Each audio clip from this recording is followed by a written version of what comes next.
وجميع ساداتنا الصوفية وعلمائنا الشافعية وجميع المحدثين والمفسرين وأسلافنا الصالحين، خصوصا إلى شيخ سالم بن عبد الله بن سمير الحضرمي الشافعي والعلامة الحبيب أحمد بن عمر الشاطري، أن الله يتغشاهم جميعا بالرحمة والمغفرة ويعيد علينا من بركاتهم وأسرارهم على هذه النيات ولكل نيات صالحة. الفاتحة.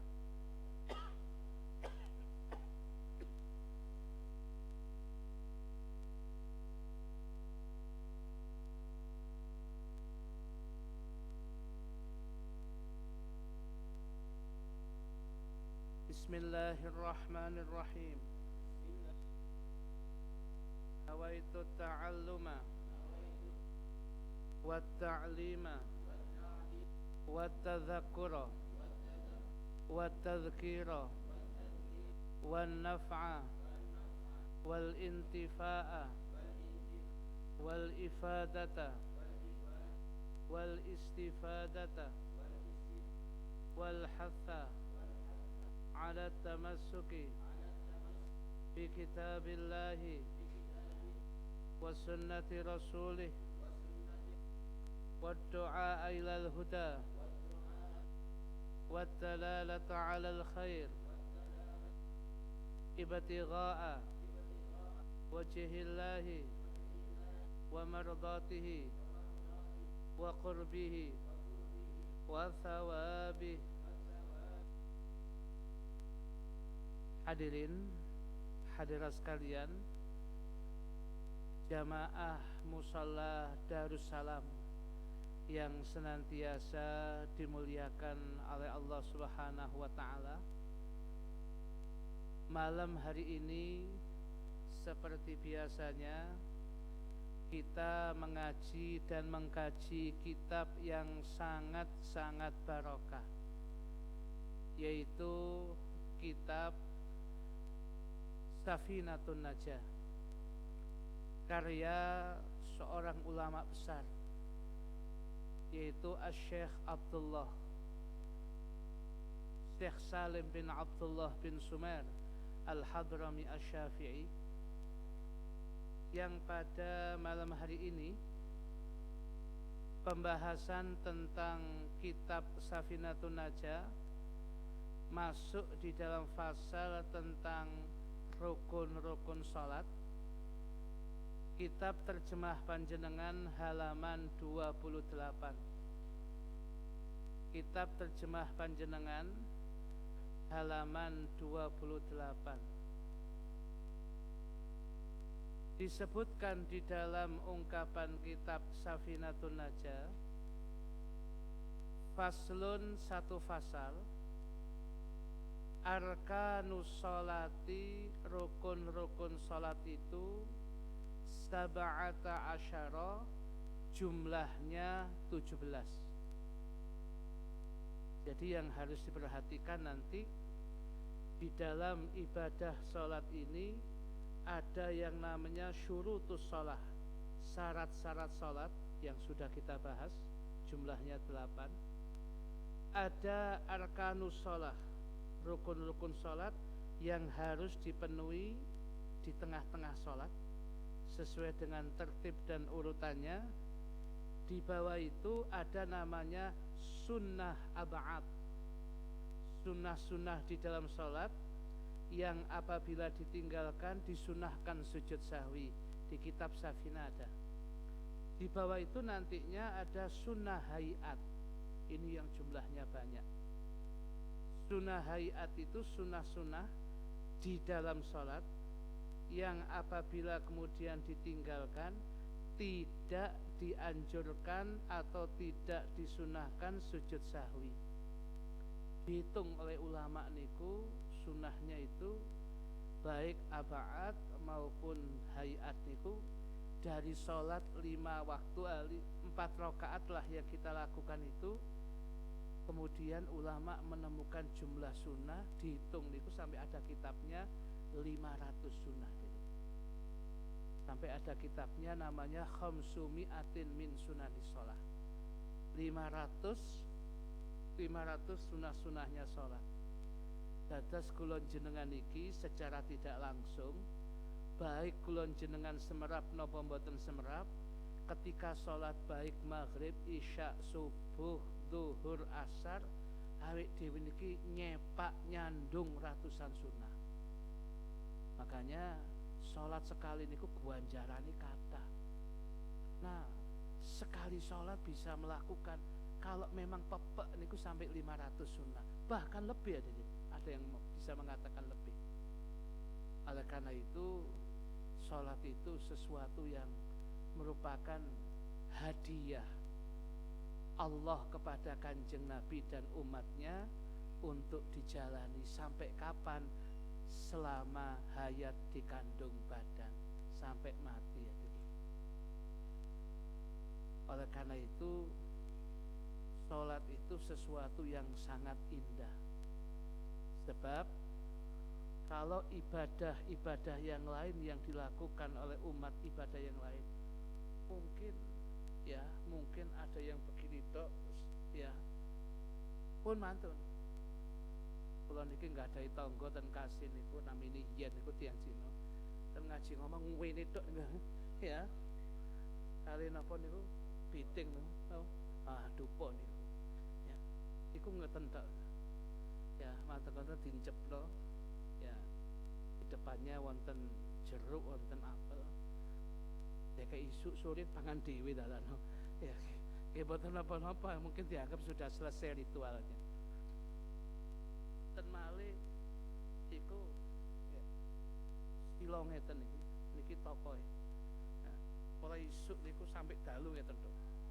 Wah, awake dhewe kesel aja. Salat itu tidak seperti itu. Wonten sing mulai isuk sampai dalu ngeten to. Awake dhewe gak kuat. Boleh sing ngene malah mek ngene. Ya. Boleh ngono, mek ngene ora ngene biasane kuat atau ngene. Nah, PE loh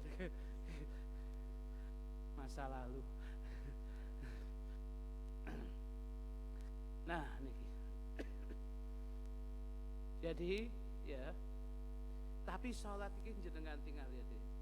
Ada berdirinya, ada rukuknya, ada iktidalnya yang enggak lama. Kalau lama malah makruh kecuali ada yang dibaca. Kemudian ada sujudnya, ada duduk di antara dua sujudnya, tasyahud awalnya, tasyahud akhirnya, ada salam noleh kanan. Betapa dinamisnya sholat ini. Dan itu merupakan rangkuman ibadahnya malaikat dari dari langit yang pertama sampai langit yang ketujuh dirangkum di dalam ibadah sholat. Maka malaikat Jibril yang pertama kali mengajari salatnya Nabi sampai ghibtah hadirin. Ghibtah niku hasud sing sae. Kepingin teman ya Allah, andai aku tadi menungso. Boleh memilih dia ingin jadi manusia, jadi umat Kanjeng Nabi, kemudian bisa sholat seperti yang diajarkan itu. Karena begitu dinamisnya, begitu enaknya, tidak menjenuhkan. Itu pengakuan Jibril. Jibril kepingin dadi menungso, cek saged dados umat Kanjeng Nabi, cek saged sholat. Wis jelas-jelas menungso kok malah kepingin dadi Jibril. Nah, wedok malih ya. Nah, ini menjadi catatan kita. Enggak ada ibadah sehebat sholat tadi. Jenengan tingali ten kitab Sulamul Munajat Sarah Safinatus Sholat. Nabi-nabi singin sholatnya cuma sak waktu tok. Nabi Nuh waktunya ini, Nabi ini hanya ini, Nabi ini. Illa Gusti Kanjeng Nabi Muhammad sallallahu alaihi wasallam ya adalah kemudian ya 5 kali 5 waktu niku Kanjeng Nabi. Malahan kalau tidak dihadang oleh Nabi Musa waktu Isra Mi'raj bisa jadi 50 hadirin. Ya. Bayangkan kalau 50 kali sholat berarti kan setiap setengah jam. apa-apa awak-awak niki setengah jam nih ya menakno sepeda markir dilut salat monggo salat terus nyewek karcis dilut salat waduh wis gak iso apa-apa Dit setiap setengah jam terus kaji mail iku ngundang kangelan iki setiap setengah jam niku apa meneh rada setengah was-was waduh bolak-balik iki 50 kali salat tadi. Wong 5 kali salat itu toa masjid dipermasalahkan. Apa meneh ping 50 tadi. Luar biasa. Nah, oleh karena itu ini hebat salat. Jadi kalau ada kemudian ajaran tidak mewajibkan salat, ajaran salat itu enggak penting, sudah jangan diikuti ya Diri. Kalau dalam Isra Mi'raj ini yang bisa menyampaikan, yang menyampaikan ke hadratillah itu, ke hadirat Allah, salat. Ketika sudah di satu tempat ditemoni Gusti Allah niku, Kanjeng Nabi niku sakjane pun mboten purun, mudhun niku mboten purun. Kelezatan dia mukalamah berdialog dengan Allah, yang ungkapan ini enggak bisa dengan uraian kata, enggak ada kata-kata itu. Wis mboten kepin balik. Tapi Gusti Allah mengingatkan, risalah nubuwah belum selesai Nabi, harus turun. Engkau bawa hadiah salat ini untuk umat.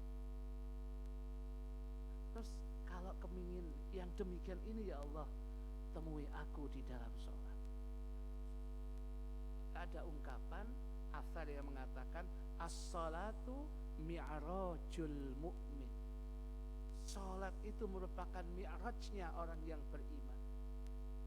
Sahabat-sahabat dalam kitab Ihya Ulumuddin, sahabat Abdullah bin Zubair bin Al-Awwam, wali kota Mekah ya, yang merupakan cucunya sahabat Abu Bakar As-Siddiq, kalau sudah di depan Ka'bah Allahu Akbar sudah seperti jagai Ka'bah, sehingga di atasnya ini burung-burung hamamah, burung-burung yang bertengger, saking suwene dia tuh. Baru burung itu meloncat kaget ketika dia mulai rukuk. Dan itu dilakukan setiap saat. Saking nikmatnya. Banyak sahabat-sahabat yang begitu. Kalau sudah sholat, sudah. Begitu kemudian duniawi, begitu kemudian sholat, Allahu Akbar, wis lupa. Dunia itu pelupa sudah. Singiling akhiratnya. Sampai Sayyidina Ali Zainal Abidin, cucunya Kanjeng Nabi, putra Sayyidina Husain bin Ali bin Abi Thalib ya, dia dikatakan as-sajjad, orang yang banyak bersujud kepada Allah. Saking nikmatnya dia diperkenankan oleh Allah bisa sehari semalam dia bisa melaksanakan sholat sunnah mutlaqah 1000 rakaat. Ketika ditanya kenapa kok bisa gini, setiap jalan di jalan-jalan Madinah niku semuanya mengatakan, wahai cucu Rasulullah, wahai cucu Rasulullah, mau kemana? Monggo. Saya malu. Semuanya hebat-hebat ibadahnya. Kok saya sebagai cucu Rasulullah kok ibadahnya cuma begini? Tambah untuk kepantasan diri saya cucu Kanjeng Nabi Sayyidina Ali Zainal Abidin. Ya, sampai begitu. Jadi suatu ketika dia ini melaksanakan sholat di rumahnya, karena khusyuknya dia sholat, separuh rumahnya terbakar. Orang-orang yang di luar mengatakan, ya sibta Rasulillah, wahai cucu Rasulillah, hari kebakaran. Dia tenang di dalam sholatnya. Begitu salam itu lihat rumahnya separuh sekarang, loh kemana ini? Enggak perasa. Waduh, gelegaknya api neraka yang saya rasakan lebih hebat daripada api nindunya. Sampai ngoten. Loh, salafus saleh lene kok ceritani salat-salat kok. Muga-muga awake dhewe iki niru walaupun gak kadang iki niru adile. Cuman kadang-kadang awake dhewe iki biasane ya sing biasane lali di luar salat. Lho lek salat kok iling ngono. Begitu Allahu Akbar itu padahal saat dorong sholat golek kunci sepeda lo gak ketemu, sampai mulai anaknya sampai putune diamuk ya. Begitu Allahu Akbar, ya Allah tak tekek dukuri lemah Lu kok ilingin kok di dalam sholat kata tuh. Seharusnya kan selali ya tambahan, kok tambah iling. Ya ana omongan sing gak pati enak. Sama nek golek apa-apa gak ketemu sholat. Gak enak omongannya kayak hebat, tapi gak enak loh ada ini kan. Kayak sama nek nemu dia apa gak ketemu golek apa sholat orang rakaat aja, insyaallah cepat ketemu. Begitu tengah-tengah sholat, ya Allah iya ya tak silino koncoku, lah apa tak golekino oma gitu. Kon ya iki sing kula ceritaken jamaah Ukraina menika lho sing perang menika lho. Pak cipta mulia insyaallah khusuk sedanten. Hadirin hadirat sekalian yang dimuliakan oleh Allah,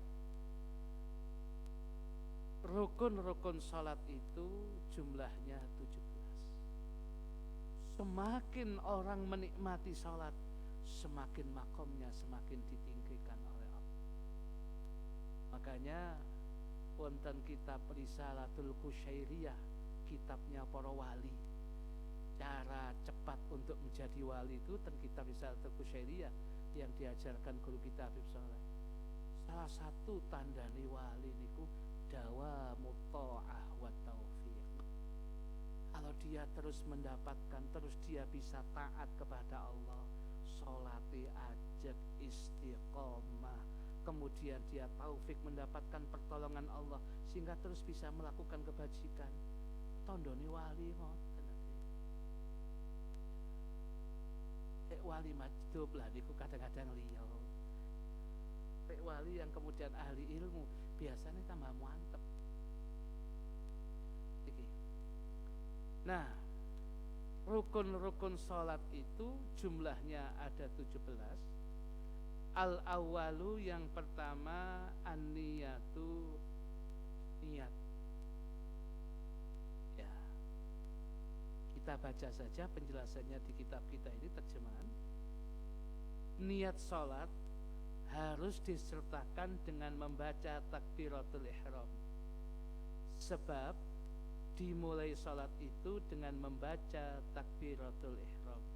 Dados ketika niat ini yang merupakan pertama, hati niat untuk salat, mulut mengucapkan Allahu Akbar, karena itulah yang bisa kita lihat, bisa kita dengar, kita simak orang mengawali salat dengan mengucap takbiratul ihram. Maka ketika mulut mengucapkan Allahu Akbar, dalam hati pasang niat salat. Sedangkan kalau sebelumnya usolli fardhal isya'i arba'a raka'atin mustaqbil qiblati adaan makmuman atau imaman billahi ta'ala, itu talafut biniat, melafatkan niat boleh. Dalam mazhab Syafi'i boleh, tetapi yang pertama mboten usah banter-banter, cukup untuk kita. Dan yang kedua itu belum niat, latihan niat. Sebab tempatnya niat itu di dalam hati. Maka ketika Allahu Akbar harus niat lagi. Dan di dalam kitab apa itu, kitab Safinatun Najah, nanti kita diajari niat yang cepat hadirin, supaya enggak berpanjang-panjang. Kalau melafatkan dawa mboten napa-napa. Usolli fardhal isya'i. Panjang ngoten mboten napa-napa. Tapi ketika pasang niat, ketika mulut mengucapkan Allahu Akbar, niatnya cukup. Kalau dia sholat fardu jamaah cukup 4 poin hadirin. Usolli berarti sudah qasdul fi'li, usollinya sudah masuk, fardalnya dipasang karena ini sholat fardu, nama sholatnya isya. Usolli fardal isya'i karena jamaah ditambah makmuman pun hadirin. Loh, langga arba'a rakaat loh, isya dimanapun saja, baik Cipta Mulya maupun Kiev ibu kotanya Ukraina, tetap iku 4 rakaat. Jenengan ten London kasih Cipta Mulya niku salat isya nggih 4 rakaat tadi. Enggak usah disebut pun enggak apa-apa. Mustaqbilal kiblati lho, pokoke sampean sing ngadeg kiblat tak wis ah. Ya. Adaan lho, pokoke sampean sudah mancing waktunya salat ya adaan, pasti itu kontan. lillahi ta'ala, tergantung hati sampean. Loh, kenapa dilafatkan mengingatkan jenengan supaya tahu kita ini sedang sholat 4 rakaat loh, ojo lali. Kita menghadap ke arah kiblat loh, sholat adaan tepat waktu, lillah karena Allah, bukan sebab manusia loh, supaya diucapkan itu. Tapi ketika dalam batin kita cukup 4 saja, usolli fardhal isya'i ma'muman pun cek takbirnya gak dawa-dawa. Kalau usolli fardhal isya'i berarti mustakbil itu dawa, Allah dawa kan ngepas-ngepas nanti kan kesuwen hadirin ya, terlalu panjang. Takbir kedawan nggih bermasalah nantinya ya. Jadi ini kemauan sakjane nggih pun diwurui yang demikian. Usolli fardhal isya'i ma'muman pun ngoten mawon. Lah subuh usolli fardhal subahi ma'muman, zuhur usolli fardhal zuhri ma'muman. Lah kalau tarawih usolli sunnatat tarawih ma'muman. Ngoten tak ada, enggak berat kak.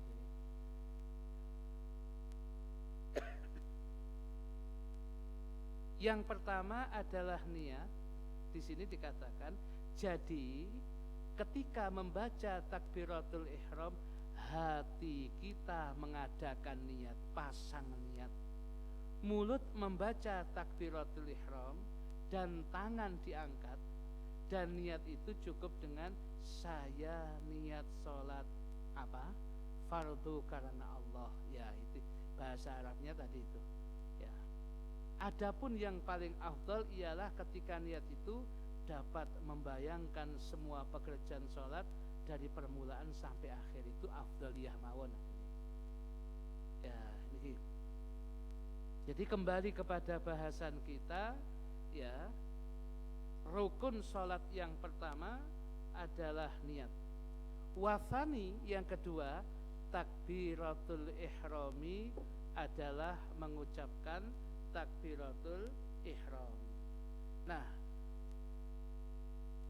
di dalam ungkapan syarahnya ini summiyat takbiratul ihrami li'annaha sababun fi tahrimi ma kana halalan qablaha kal akli wasyurbi wal kalami.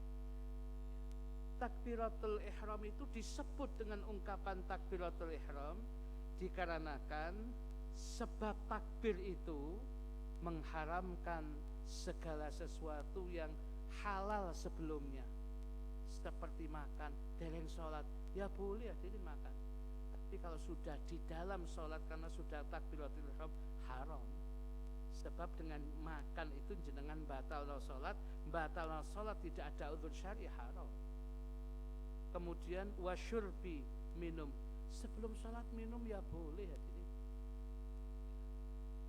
Kemudian tapi kalau minum itu di dalam sholat, nah itu yang haram. Sebab dengan cara minum itu Anda membatalkan sholat fardu, gak ada udzur, haram. Wal kalami, berbicara, ngomong apa gak apa-apa, dan pokoknya tidak sampai menyinggung dan sebagainya. Tapi kalau sudah takbiratul ihram Anda berbicara di luar zikir, di luar baca Quran, ya gak boleh, bisa batal sholat. Dan batalkan sholat itu haram. Maka karena haram sebelumnya halal, kemudian haram, maka takbir ini disebut dengan ungkapan takbiratul ihram. Sebab ya takbiratul ihram ya cuma satu ini aja. Sebab yang lain mau rukuk takbir, kemudian mau sujud takbir, itu bukan namanya takbiratul ihram, namanya takbir intikal, perpindahan dari rukuk ke i'tidal, dari i'tidal mau ke sujud, sujud bangun, perpindahan gerakan itu namanya takbir intikal. Yang takbiratul ihram cuma satu niku wow. Nah, niki yang kedua. Paham ya Dede? Nah. Yang ketiga, al-thalithu, yang ketiga, al-qiyamu 'alal qadiri fil fardhi, berdiri bagi orang yang mampu di dalam sholat fardu. Yang pasti sholat fardu itu berarti 5 waktu. 5 waktu itu panjenengan harus berdiri. Nah, kalau nggak mampu saat sakit lah, itu berarti bahasanya jenengan tidak masuk alal qadiri. Panjenengan tidak masuk kelompok yang mampu. Kalau panjenengan tidak masuk kelompok yang mampu ini, panjenengan boleh dengan duduk. Duduk kok nggak mampu, boleh dengan tidur miring. Tidur miring di rapol apa tulisan? Ya tidurnya terlentang, tetapi kemudian kepala diangkat agak ke atas dengan bantalnya, delamaan sikil ini diarahkan ke kiblat lebih bawah. Rukuk dan sujudnya sak mampunya sudah. Ini juga tidak mampu Ustaz, karena dia sudah nggak bisa digerakkan. Tapi kau tak ketip iso, sudah ketip saja pakai mata. Lek mendelik ini berarti ngadeg kan? Ya, rotok ini rukuk, lek ini sujud. Kok ini suwe berarti sujudnya suwe aja nih. Jadi ya pakai isyarat. Dengan mata rupanya juga nggak mampu saat koma dia. Ya masih koma kan belum titik aja nih. Ya kalau sudah begitu ya dari hati aja, ijraul arkani sholat, menjalankan rukun-rukun sholat di dalam hati, ada yang membisikkan. Kalau dari hati juga tidak bisa, yaitu disolati ya. Maka selama hayat di kandung badan, jangan sampai kemudian meninggalkan sholat. Kemudian lagi ar-rabi'u, yang keempat, rukun sholat itu qiraatul fatihati, membaca surat al-fatihah.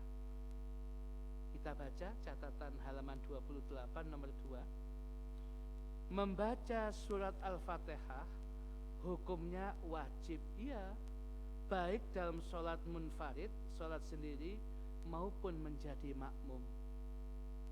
Ya, kenapa ada ungkapan gini? Sebab kalau menurut ulama Hanafiyah, kalau panjenengan jadi makmum, ya wis bacane imam, wis bacane sampean, wis gak usah mau apa-apa, meneng ae sudah. Kecuali kalau sholat duhur asar, itu mojo dewi-dewi, karena tidak ada yang jahriyah. Ketika ada yang jahriyah 1-2 rakaat 1-2, ya sudah, Anda diam saja. Itu versi kemudian apa itu Hanafiyah. Tapi kalau mazhab Syafi'i mboten ngoten. Sebab hadisnya ngeten, la sholata liman lam yaqra bi Fatihatil kitab. Bahasa la sholata niki awake dhewe, la sholata, tidak sah sholatnya bagi orang yang tidak membaca Fatihah yang ada dalam Al-Quran itu. Berarti kata-kata liman, kata-kata man dalam nahwunya mustarak, dipakai semua orang, berarti bisa berlaku munfarid sendirian, bisa berlaku imam, bisa berlaku makmum. Berarti masuk semua, karena man itu mustarak.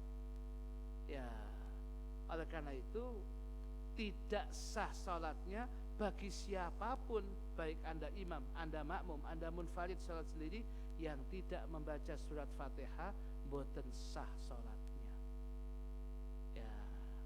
Dan Abu Hurairah radhiyallahu anhu telah menceritakan hadis berikut, bahwasanya Nabi pernah bersabda, man shalla sholatan lam yaqra fiha bi ummil Qur'an fahiya khidajun salatan. Faqila li Abi Hurairah inna nakunu wara al-imam faqala iqra biha fi nafsika. Barang siapa yang sholat tidak membaca padanya Ummul Quran, berarti surat Al-Fatihah, maka kurang rukun sholatnya. Berarti kurang rukun sholatnya. Beliau mengulanginya hingga 3 kali, bahasanya khidaj. Khidaj itu gak sempurna, kurang adanya. Lalu Abu Hurairah ditanya orang, kami ini berada di belakang imam. Jawab Abu Hurairah, baca surat Al-Fatihah dalam hatimu. Artinya tidak dikeraskan, bukan di batin nanti, tidak dikeraskan. Berarti tidak dikeraskan, diwojo. Nah, oleh karena itu ya, dalam pelaksanaan ibadah sholat itu surat Al-Fatihah itu pokok. Makanya nanti selepas di dalam rukun sholat kita bahas, nanti fasal-fasal dalam kitab Safinatun Najah ada yang membahas tentang Fatihah, bagaimana tasjid-tasjidnya, jangan sampai kurang hurufnya dan sebagainya. Walhasil Safinah niku lengkap sesuai dengan ungkapannya Safinatun Najah, perahu penyelamat dunia akhirat kulon jenengan. Lek kulon jenengan betul-betul mau mempelajari kitab Safinatun Najah niki.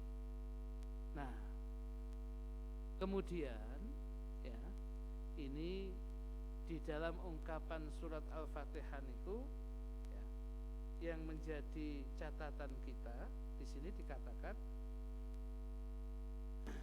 bahwasanya ada ungkapan ya, bahwasanya membaca surat Al-Fatihah itu merupakan bagian daripada rukun sholat. Fi kulli raqatin min kulli sholati fardin au naflin. Baik itu di dalam setiap rakaat, baik sholat fardu maupun sholat sunnah, semuanya harus pakai Fatihah. Munfaridan kanal musalli am imaman am ma'muman. Baik orang yang sholat itu munfarid, sholat sendirian, atau kemudian dia menjadi imam, dia menjadi makmum, semuanya wajib baca Fatihah malam yakun masbukon, selagi dia bukan makmum masbuk. Kalau makmum masbuk, apa yang dia baca dapat separuh Fatihah, imam ruku, ikut ruku aja dulu. Kok gak selesaikan? Oh, sudah, Fatihah jenengan ditanggung oleh imam kalau makmum masbuk. Kalau makmum muafik dari awal ikut imam, ya harus selesaikan itu. Kemudian lagi, fa in ajaza an qiraatil Fatihati, kalau sampai ada orang boten mampu maca surat Fatihah, ya mungkin dia mu'alaf. Ya, dia mu'alaf, dia baru masuk Islam berapa hari, sakjane pun belajar Fatihah tapi dia dereng saged, qara'a sab'a ayatin min ghairiha minal Qur'an, maka dia boleh membaca 7 ayat selain dari Al-Fatihah, pokoknya 7 ayat. Kemudian masih ditanyakan, Fatihah gak iso bener surat sing ayat sing liya, ya siapa tahu. Ya, kadang-kadang ada orang yang Fatihahnya gak bisa tapi kul wallahadnya saged, siapa tahu. Kemudian wa yusannu ta'antakuna murattabatan, diusahakan 7 ayat itu kalau bisa tertib berurutan, dan diusahakan huruf-hurufnya kurang lebih sehuruf surat Al-Fatihah sekalipun hanya dugaan. Fa in ajaza an qiraati syai'in minal Qur'an, masih orang ini enggak mampu baca bagian dari Fatihah nggih mboten saged, maca Quran nggih mboten saged, ata bisa berarti anwa'in minal dzikri, maka dia boleh kemudian baca 7 macam zikir.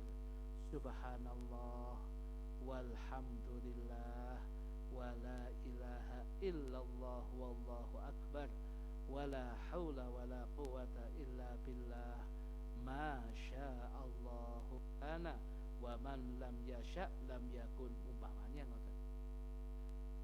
Sakete mek anu Ustaz, la ilaha illallah pun la ilaha illallah ping 7 nggih mboten napa-napa. Karena Fatihah yang enggak bisa, surat bagian daripada Al-Qur'an ini enggak bisa.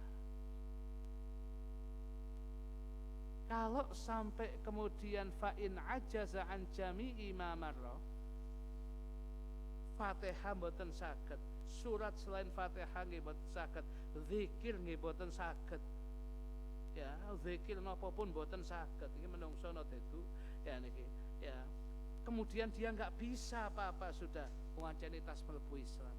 Ya, wis waqafa wujuban. Saman meneng ae pokoke sekira orang maca Fatihah, kemudian orang kemudian yang lain wis saman makmum ae. Meneng tok. Wong rukuk melu rukuk. Iktidal ya melu iktidal, sujud ya melu sujud, wis ngono ae wis. Sambil setelah itu belajar hadirin. Jangan kemudian mu'alaf kok jadi kebanggaan. Ya, mu'alaf itu ya 2 wulan, 3 wulan, setahun lah. Kula niki mu'alaf pun saged napa? Sampeyan mu'alaf 10 tahun sik mu'alaf ae. Lah sampeyan gak belajar. Nek Darussalam ya wong maca Quran ya ono ngaji. Omahku mu'alaf ae. Terus ya apa karepe sampeyan? Ya sudah lah hadirin, jangan terus mengatakan mu'alaf. Ya, jadi ada batasnya. Harusnya belajar itu. Biasanya kayak tunggal kan belajar gini, kula mu'alaf Mas mboten saged. Tapi bab zakat kula mu'alaf Mas, jadi oleh bagian sampean niku ya apa sih kok mu'alaf tok kabeh iki. Nah, niki menjadi catatan kita agar kula panjenengan kemudian berhati-hati kalau kita masih belum benar Fatihahnya, terus jangan berhenti untuk belajar surat Al-Fatihah. Ikuti apa yang pernah dilakukan Al-Maghfurlah guru kita bersama Ki Haji Basra Alawi. Dimanapun saja Fatihahnya ditekankan, dimanapun saja pengajian beliau tasyahud akhirnya ditekankan, karena itu rukun qauli, rukun kang bangsa ucapan harus benar jamaah. Ini yang menjadi catatan kita agar kula pengen betul-betul bisa berhati-hati, terus tidak ada kemudian tidak ada hentinya untuk belajar Al-Quran, khususnya surat Al-Fatihah. Dan belajar itu tidak mengenal umur lah hadirin. Ya, kula pun sepuh kok mboten sae tambah sepuh niku belajar mboten napa-napa tambah saya deh. Tapi isin Ustaz dikira kula orang Saman mengatakan begitu, tetapi orang lain bisa jadi lain. Subhanallah, iki wong sepuh sik gelem ngaji. Subhanallah, hebat wong iki. Gawe dhewe perasaan isin, padahal orang lain menghebatkan kita. Wis duwe anak, duwe putu, sik gelem ngaji. Subhanallah, luar biasa. Nah, niki menjadi catatan kita. Hadirin hadirat sekalian yang dimuliakan oleh Allah, kita hentikan dulu sampai rukun yang keempat, masih ada sampai 17. Kita bisa jadi pertanyaan. Monggo.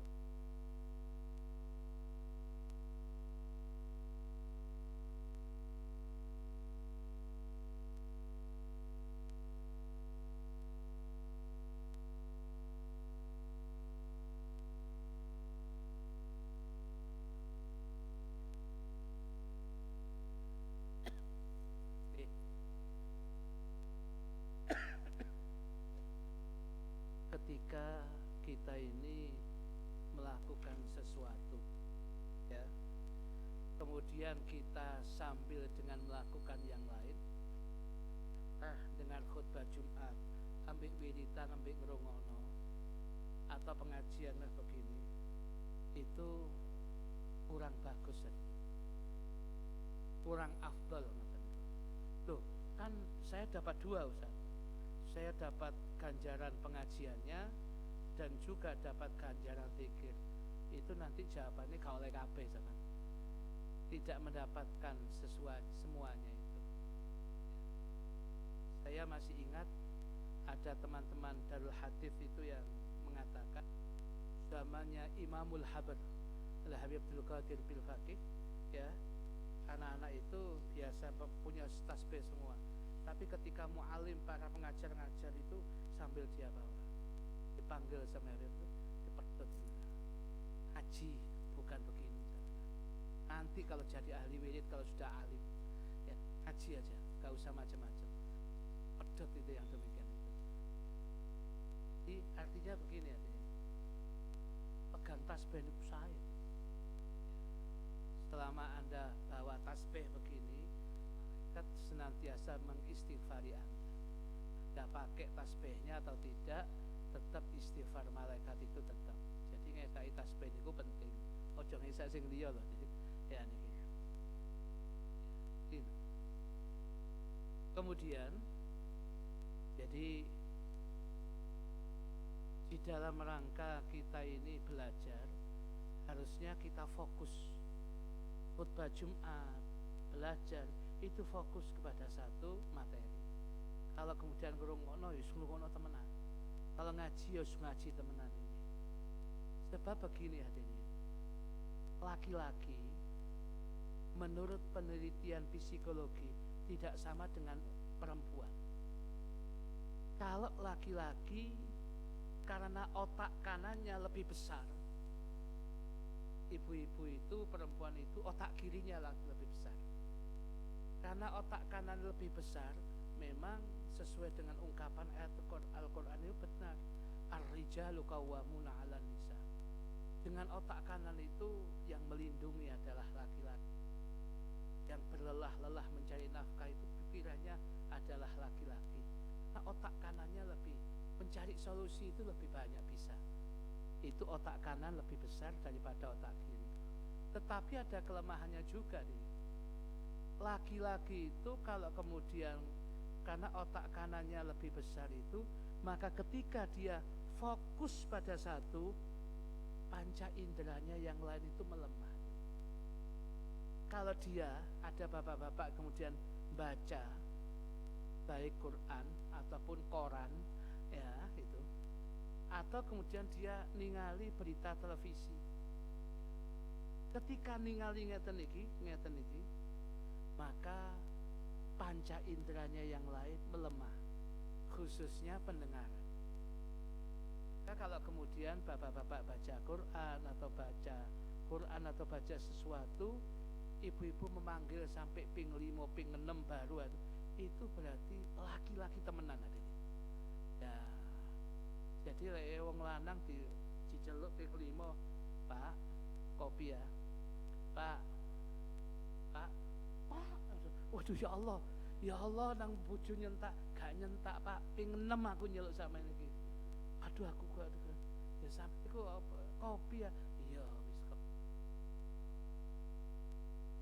Karena apa? Fokusnya itu dia melemah.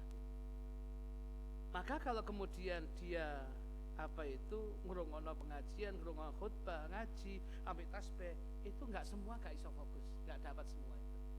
Nabi mengatakan ya, begitu itu Nabi melihat ada sahabat yang tulinan napa niku kerikil hadirin. Apa itu dia tasbih? Ketika khutbah, Nabi mengatakan dia enggak dapat apa-apa. Lain kalau perempuan. Bu, baca wong iki. Ya. Kalau ibu-ibu lain. Kalau ibu-ibu itu karena besar otak kirinya, dia mampu melakukan beberapa hal sekaligus, bisa fokus semuanya. Makanya wajar kalau ibu-ibu itu tangannya goreng, sikile ngepel, kemudian sing tangan kiri golek radio Madinah FM, ya, kemudian maca koran, papat dilakoni jadi satu ambek ngene, iku dadi kabeh. Gorengane yo gak kosong, ngepeli yo mari, iki golek radio yo mari, ambek maca yo oleh. Itu fokus semua bisa. Itu perempuan itu. Jadi kalau ada ibu-ibu bisa segalanya, ya memang diberikan kemampuan itu. Sedangkan bapak-bapak mau saged ngoten itu. Nah, otak kanannya lebih besar. Analisa psikologinya begitu. Jadi kalau kita ini ngaji, ya wis ngaji tok mawon. Sebab kalau ambil yang lain gak iso khusyuk hadirin. Dan ngaji ku kalau ganjaran pasti hadirin, jenengan lenggah dan mriki itu sudah pasti ganjaran. Tapi jangan ganjaran tok, ilmu yang harus diperlukan. Karena bukan tolabul ajar, tolabul ilmi, golek ilmune itu. Yang penting itu ilmunya itu. Karena dengan ilmu itu yang bisa membuat panjang ganjaran kita nanti itu, karena mencari ilmunya ini. Lek golek ganjaran man, nggih wonten sih sing golek biasa golek ganjaran, ya pemburu-pemburu ganjaran wonten, pokoknya teko blek wis. Ya kadang-kadang ditangekno kok. Ya kadang-kadang khutbah niku ya blek ngono. Ya mari salat sunat blek ngono, tangi-tangi. Ki masjid apa iki? Ngomong masjid kok gak khutbah langsung komat. Ente tarutok ket mangi ku. Wis khutbah itu gak krungu, ya Allah. Iki masjid masjid opo kan khutbah tahu-tahu komat sakjane wis adzan ping 2 wis khutbah wis komat inti sing gak krungu gitu loh. Jadi itu yang menjadi catatan. Terus kula pesen datang panjenengan tetep hadirin pegang tasbih mboten napa-napa kesak mawon sementara. Tapi lek ngaji fokuskan ngaji. Setelah itu mau wiridan mau apa monggo sudah. Ya. Jadi jangan melakukan beberapa sekaligus. Laki-laki nggak siap hadirin. Ya, laki-laki nggak siap karena otak kanannya itu lebih besar. Ya itu fitrah itu sudah karena diciptakan gitu. Sedangkan kalau ibu-ibu bisa. Sambun, penanya kedua, nggih, Mas Syafi, monggo.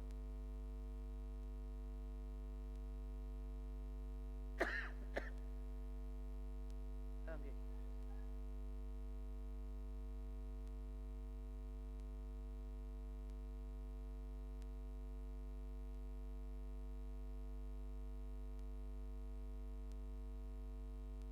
Ya, iya. Beliau tanya posisinya beliau makmum masbuk lah contohnya. Ketika beliau makmum masbuk itu Allahu Akbar, begitu Allahu Akbar dilihat imamnya rukuk, panjenengan langsung ikut rukuk. Ketika dengan ikut rukuk kok saged tumakninah, rupanya imamnya lama. Kroso mungkin imami sing teko Cak Syafi'i. Ya bolo iki gitu. Ya iki. Dadi rada disuwino niki. Ya. Akhirnya kemudian bisa tumakninah bersama imam, berarti jenengan dapat apa itu 1 rakaat. Tapi begitu Allahu Akbar rukuk belum tumakninah, imamnya sudah bangkit. Berarti jenengan tetap masuk di dalam sholat tapi tidak mendapatkan 1 rakaat. Masbuknya tetap tapi nggak dapat 1 rakaat. Jadi sekalipun Anda rukuk itu nggak dihitung. Nah, hitungannya itu ketika bisa tumakninah rukuk bersama imam. Nah, Anda begitu mulai rukuk imamnya bangkit, berarti nggak dapat. Nah, kalau nggak dapat nggak usah dihitung. Nah, jadi nggak usah dihitung. Ya, rakaat itu berarti Anda dianggap tidak mendapat. Begitu salam tinggal tambah berapa saja. Ya, ngoten. Wonten malih sing tanglet? Nggih, monggo.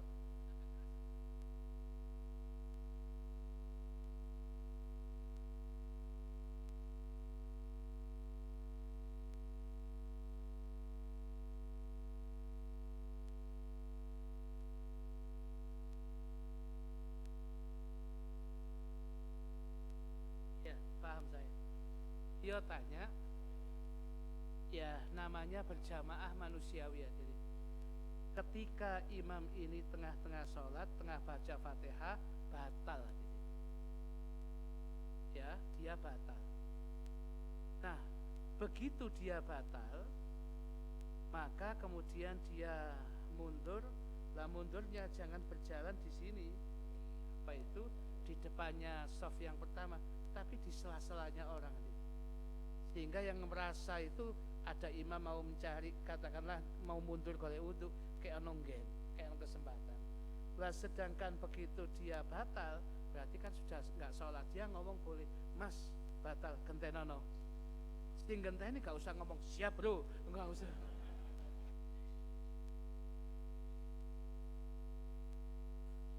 Ya, jadi kemudian apa?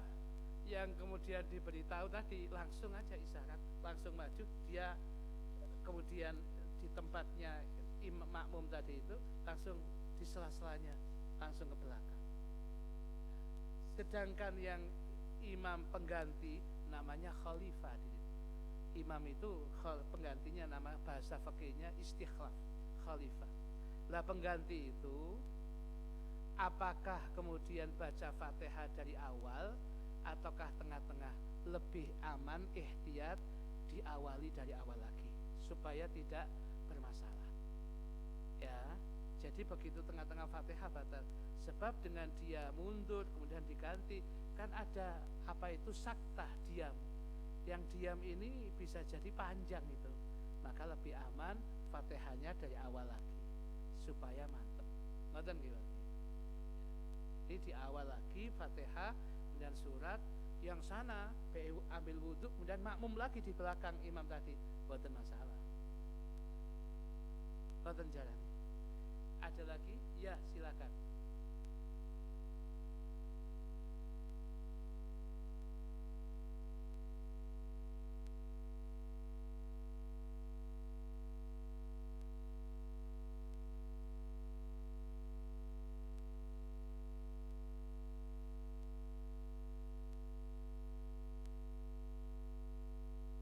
Oke, dados ngeten. Ketika yang namanya apa itu dalam proses wakaf dan ibtida itu di kitabnya Yai Basori itu ada yang bagian separuhnya itu, kalau ulama yang lain, guru-guru kita biasanya siratal ladzina an'amta 'alaihim ghairil maghdubi 'alaihim waladdallin. Ngoten ku biasanya boleh karena ya dapatnya dari Mekah seperti itu. Nah, tetapi Yai lebih hati-hati. Ya Basori. Jadi ketika kemudian dia harus memang apa nafasnya nggak cukup, ya ada orang yang nafasnya nggak cukup niku, ya siratal ladzina an'amta 'alaihim ghairil maghdubi 'alaihim. Ngoten. Manjatnya apa itu? Diulangi lagi, ghairil maghdubi 'alaihim waladdallin. Lek langsung waladdallin, lah ini nggak pernah ada itu. Kalau ada begitu diilingno. Karena gaya yang separuh apa itu satu ayat separuh itu yang enggak, gaya Yai Basori yang enggak. Anu Ustaz, nafasnya gak cukup. Lah kalau nafasnya gak cukup diulang lagi aja pelan-pelan. Ambil nafas yang dalam. Jadi kalau mau berhenti yang biasanya diajarkan Yai Basori itu siratal ladzina an'amta 'alaihim ghairil maghdubi 'alaihim waladdallin. Kalau ghairil maghdubi 'alaihim waladdallin, nah itu perlu dilingno. Ya, karena enggak ada yang begitu itu. Sajane pin tak kabehno tapi gak cukup, ya sampean ulangi lagi aja supaya tidak bermasalah gitu. Ya, karena mandeknya dan wakafnya pun benar, kali mengulang ibtidanya ya nggak benar, mengulangi lagi itu. Ngoten Mas. Gitu. Sudah, Mas? Ada lagi? Nggih, monggo. Gimana?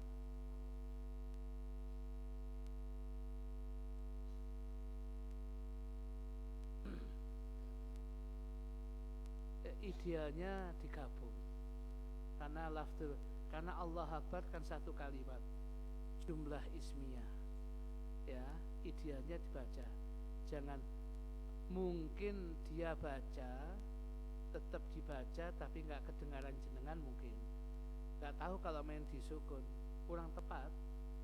Allahu Akbar, harusnya idealnya gitu. Allah Akbar, itu yang mutus itu yang bermasalah nanti itu. Idealnya sing biasa mawon nanti. Pun dalah lek di tengah-tengah masyarakat ojo kare atraksi sing macam-macam sudah. Nggak ada omong kemudian takon macam-macam. Ya gitu. Wis sing lumrahe mawon. Ya.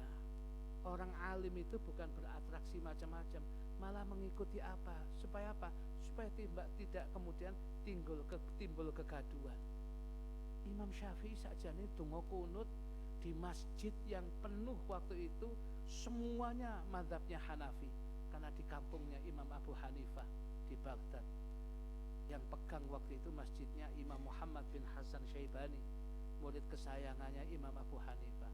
Imam Syafi'i disuruh ngimami karena bacaan Qur'annya fasih orang Quraisy. Ya. Nah, sebenarnya mau kunut dia bisa. Tapi apalah artinya kalau kunut sendiri dengan muridnya cuma satu, sing liya diam dan kemudian nanti setelah sholat kasak kusuk. Kunut ya Akhirnya beliau nggak kunut. Nggak kunut itu loh, ya demi kemudian ketenangan jamaah itu lebih penting. Wong alim niku bukan tambah kontroversi. Kalau ada orang alim tambah kontroversi, ya itu memang mencari sensasi ya. Jadi khalif tu oraf, berbeda zaman cek gampang dikenal. Kayak zaman biasa gak viral. Kalau ini Hadratus Syekh Mbah Hasyim Asy'ari kurang alimnya apa? Tapi bahwa Hasbullah tambah beras alim kurang nopo. Bayai si Bisri Samsuri Denanyar kurang nopo. Jadi orang alim itu malah tidak harus menampakkan. Pengasuh-pengasuh dari zaman ke zaman Sidogiri wali alim ya. Di Khalil Nawawi Sidogiri wali Allah niku kurang alimnya ya nopo. Khumuli Ki Nawawi Hasani Khumuli mboten kekitu. Siapapun tahu kehebatan beliau. Jadi orang alim itu mboten harus ditambahkan. Biasa ditambahkan barangnya mek ikut tok. Ilmu ini biasa mek ikut tok itu. Jadi ngoten penting. Idealnya nggak usah diputus. Allahu Akbar ngoten. Jangan Allah Akbar, ya jangan. Nanti muskilah nanti. Pun nggih, cukup nggih. Oke, monggo Haji.